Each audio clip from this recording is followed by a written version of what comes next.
there are two types of leaders in the left front. ഇടതുപക്ഷ മുന്നണിയിൽ രണ്ട് തരത്തിലുള്ള നേതാക്കളുണ്ട്. There are opportunistic leaders who want to come to power at any cost, will do anything to come to power. അവസരവാദത്തിന് മുഖ്യമായ പ്രാധാന്യം നൽകിക്കൊണ്ട് എങ്ങനെയും അധികാരത്തിലെത്താൻ ശ്രമിക്കുന്ന ഒരു കൂട്ടം നേതാക്കളുണ്ട്. They don't care whether they are being helped by BJP, RSS, anybody. They don't care.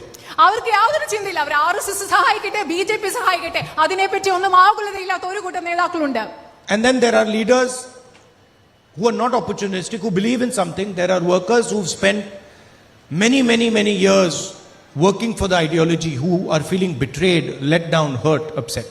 അതുപോലെ തന്നെ ഒരുപക്ഷെ നേതാക്കളുണ്ട്, അവർ ആ പ്രത്യയശാസ്ത്രത്തിൽ വിശ്വസിക്കുന്ന ആൾക്കാർ, അവർ അവസരവാദപരമായി ചിന്തിക്കുന്ന ആൾക്കാരല്ല. വർഷങ്ങൾ ആ പ്രസ്ഥാനത്തിന് വേണ്ടി പ്രവർത്തിച്ച ആ പ്രത്യയശാസ്ത്രത്തിൽ വിശ്വസിച്ച ആളുകൾ ഇന്ന് അവർ ചതിക്കപ്പെട്ട, വഞ്ചിക്കപ്പെട്ട തോന്നലുള്ള പ്രവർത്തകർ ഇന്ന് ഇടതുപക്ഷ മുന്നണിയിലുണ്ട്. And who are very upset at what is happening to their party. അവരുടെ പാർട്ടിക്ക് എന്താണ് സംഭവിക്കുന്നത് ഓർത്ത് വളരെ അസ്വസ്ഥമായിരിക്കുന്ന ഒരുപാട് പ്രവർത്തകരും നേതാക്കളും ഇടതുപക്ഷത്തിൽ നിന്നുണ്ട്. I fight the BJP, I fight the RSS. I've got 38 cases on me. ഞാൻ BJPയും RSSനെയും നിരന്തരം എതിർക്കുന്ന ഒരാളാണ്. എനിക്കെതിരെ 36 മുതൽ 38 കേസുകൾ വരെയാണ് ഇന്ന് നിലവിലുള്ളത്. They took away my government house. They took away my membership of the Lok Sabha. I'm out on bail. Interrogated me for 55 hours, but I don't back down. അവരെന്റെ ലോക്സഭയിലെ അംഗത്വം റദ്ദാക്കി, എന്റെ ഔദ്യോഗിക വസതി അവർ നീക്കം ചെയ്തു. അവരെന്നെ 55 മണിക്കൂർ നിരന്തരമായിട്ട് ചോദ്യം ചെയ്തു. പക്ഷേ ഞാൻ ഒരിക്കലും BJPക്കെതിരെയുള്ള പോരാട്ടത്തിൽ നിന്ന് പിറകോട്ട് പോവുകയില്ല. ഞാൻ ഇന്ന് ജാമ്യത്തിൽ കൂടിയാണ് ഇവിടെ നിൽക്കുന്നത്.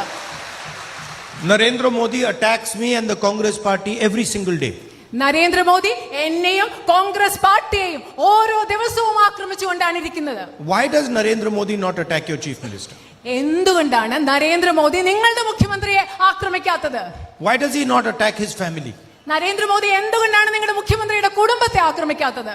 Forget that. Narendra Modi in every single speech mentions God, mentions temples, mentions religion.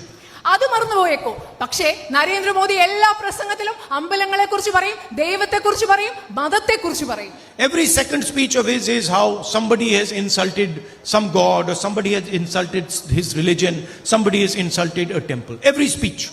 എല്ലാ പ്രസംഗത്തിലും അദ്ദേഹം പറയുന്നത് എങ്ങനെയാണോ ആരെങ്കിലും അദ്ദേഹത്തിന്റെ മതത്തെ അപമാനിച്ചത്, ഏതെങ്കിലും അമ്പലത്തെ അപമാനിച്ചത്, അദ്ദേഹത്തിന്റെ ഏതെങ്കിലും ദൈവത്തെ അപമാനിച്ചത് എന്ന് എല്ലാ പ്രസംഗങ്ങളിലും അദ്ദേഹം പറയാറുണ്ട്. And the most valued temple in Kerala, gold is stolen from that temple. കേരളത്തിലെ ഏറ്റവും പ്രാധാന്യമുള്ള ക്ഷേത്രത്തിൽ നിന്നാണ് സ്വർണം കവർന്നിട്ടുള്ളത്. Please understand, gold is stolen from Lord Ayyappa's temple. നിങ്ങൾ മനസ്സിലാക്കുക, സ്വർണം കവർന്നിട്ടുള്ളത് ധർമ്മശാസ്താവിന്റെ അയ്യപ്പന്റെ ക്ഷേത്രത്തിൽ നിന്നാണ് സ്വർണം കവർന്നിട്ടുള്ളത്. It is replaced by brass. Pardon? It is replaced by brass.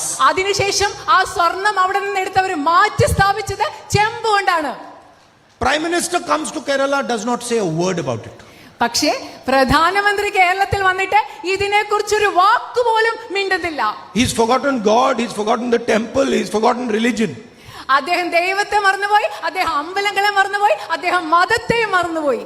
Because he wants to help the chief minister and the LDF. എന്തുകൊണ്ടാണെന്ന് അറിയാമോ? കാരണം നരേന്ദ്രമോദിക്ക് കേരളത്തിലെ മുഖ്യമന്ത്രിയെയും LDFനെയും സഹായിക്കണം എന്നുള്ളത് കൊണ്ടാണ് അദ്ദേഹം അത് പറയുന്നത്. Truth is he knows that LDF can never challenge Narendra Modi in India. സത്യം എന്താണെന്നറിയോ? നരേന്ദ്രമോദിക്ക് അറിയാം LDFന്, ഇടതുപക്ഷ ജനാധിപത്യ മുന്നണിക്ക് ഒരിക്കലും ഇന്ത്യയിൽ നരേന്ദ്രമോദിക്കെതിരെ ഒരു വെല്ലുവിളി ഉയർത്താനാവില്ല എന്ന് അദ്ദേഹത്തിന് അറിയാം. That is why the UDF is in his target.